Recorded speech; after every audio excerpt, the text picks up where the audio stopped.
ನೂರಾರು ಜನ, ಸಾವಿರಾರು ಜನ ಒಂದ್ ಕಡೆ ಸೇರ್ತಾರೆ ಅಂತ ಹೇಳಿದ್ರೆ ಅಲ್ಲಿನ ವ್ಯವಸ್ಥೆ ಸರಿ ಇರ್ಬೇಕಲ್ವಾ?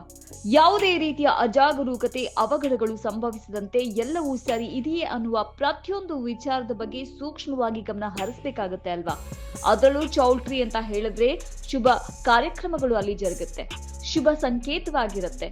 ಅಲ್ಲಿಯೇ ಅಶುಭ ಅವಘಡಗಳು ನಡೆದ್ರೆ, ಅಲ್ಲಿಯೇ ಸೂತಕದ ಛಾಯೆ ಮೂಡಿದ್ರೆ ಪರಿಸ್ಥಿತಿ ಹೇಗಿರ್ಬೇಡ? ಅಭಿಮಾನಿ ಚೌಲ್ಟ್ರಿಯಲ್ಲಿ ಇದೇ ಜೂನ್ 4ರಂದು ರಾತ್ರಿ 8 ಗಂಟೆಗೆ ನಡೆಯಬಾರದ ಅವಘಡವೊಂದು ನಡೆದು ಹೋಗಿದೆ. ಕರೆಂಟ್ ಶಾಕ್ ಇಂದ ಮಗುವೊಂದು ಜೀವವನ್ನ ಕಳೆದುಕೊಂಡಿದೆ. ಹೃದಯ ಕಲಕುವ ಘಟನೆ ಇದಾಗಿದೆ. ಪುಟ್ಟ ಮಗುವನ್ನ ಕಳೆದುಕೊಂಡ ತಂದೆ ತಾಯಿಯ ಪರಿಸ್ಥಿತಿ ಹೇಳತೀರದಾಗಿದೆ. ಎಂಥವರಿಗೂ ಕೂಡ ಇಂಥ ದುಸ್ಥಿತಿ ಬರದೇ ಇರಲಿ. ಒಂದು ಸಣ್ಣ ನಿರ್ಲಕ್ಷ್ಯದಿಂದ, ಆ ಚೌಲ್ಟ್ರಿಯ ಮಾಲೀಕರ ನಿರ್ಲಕ್ಷ್ಯದಿಂದ ಇವತ್ತು ಒಂದು ಪುಟ್ಟ ಮಗುವಿನ ಜೀವವೇ ಹೋಗಿದೆ. ಸಾರ್ವಜನಿಕರು ಓಡಾಡುವಂತಹ ಜಾಗದಲ್ಲಿ ಕರೆಂಟ್ ಶಾಕ್ ತಗುಲುವಂತಹ ವೈರ್ ಅನ್ನ ಓಪನ್ ಆಗಿ ಬಿಟ್ಟಿರುವಂತಹ ನಿರ್ಲಕ್ಷ್ಯತೆ ಅಭಿಮಾನಿ ಚೌಲ್ಟ್ರಿ ಅವರು ತೋರಿಸಿದ್ದಾರೆ.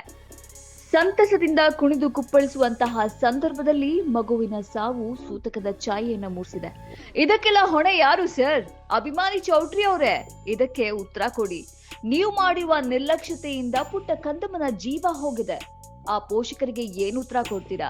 ಮತ್ತೆ ಜೀವವನ್ನ ವಾಪಸ್ ತಂದ್ಕೊಡ್ತೀರಾ? ಆ ಕಂದಮ್ಮನೇ ಜೀವನ ಅಂದ್ಕೊಂಡಿದ್ದಂತಹ ಆ ಮಗುವಿನ ಮೇಲೆ ಸಾವಿರಾರು ಕನಸುಗಳನ್ನ ಹೊತ್ತಂತಹ ಪೋಷಕರ ಸ್ಥಿತಿ ಏನಾಗಿರ್ಬೇಡ? ಕೇವಲ ಒಂದೆರಡು ಸಂತಾಪದ ನುಡಿಗಳಾಗಿರ್ಬೋದು, ಪರಿಹಾರದ ಮಾರ್ಗ ಆಗಿರ್ಬೋದು, ಇದಕ್ಕೆಲ್ಲ ಉತ್ತರ ಕೊಡೋದಿಲ್ಲ. ಅಭಿಮಾನಿ ಚೌಲ್ಟ್ರಿ ಅವರಿಗೆ ತಕ್ಕ ಪಾಠ ಕಲಿಸ್ಬೇಕು ಅಂತ ಹೇಳಿದ್ರೆ ಸಾರ್ವಜನಿಕರೇ ಇನ್ನು ಮುಂದೆ ಅಭಿಮಾನಿ ಚೌಲ್ಟ್ರಿಗೆ ಯಾರು ಕೂಡ ಯಾವುದೇ ರೀತಿಯ ಕಾರ್ಯಕ್ರಮವನ್ನ ಅಲ್ಲಿ ಇಟ್ಕೊಳ್ಬೇಡಿ. ಇಂಥ ಅವ್ಯವಸ್ಥೆಯ ಆಗರವಾಗಿರುವಂತಹ ಚೌಲ್ಟ್ರಿನ ಬ್ಯಾನ್ ಮಾಡಬೇಕು. ಆಗ್ಲೇ ಇಂಥವ್ರಿಗೆ ತಕ್ಕ ಪಾಠ ಸಿಗುತ್ತೆ. ತಾವು ಮಾಡಿರುವಂತಹ ನಿರ್ಲಕ್ಷ್ಯತೆಯಿಂದ ಇವತ್ತು ಈ ಚೌಲ್ಟ್ರಿಗೆ ಯಾರು ಬರ್ತಾ ಇಲ್ಲ ಅನ್ನೋದು ಅವ್ರಿಗೆ ಮನದಟ್ಟಾಗ್ಬೇಕು.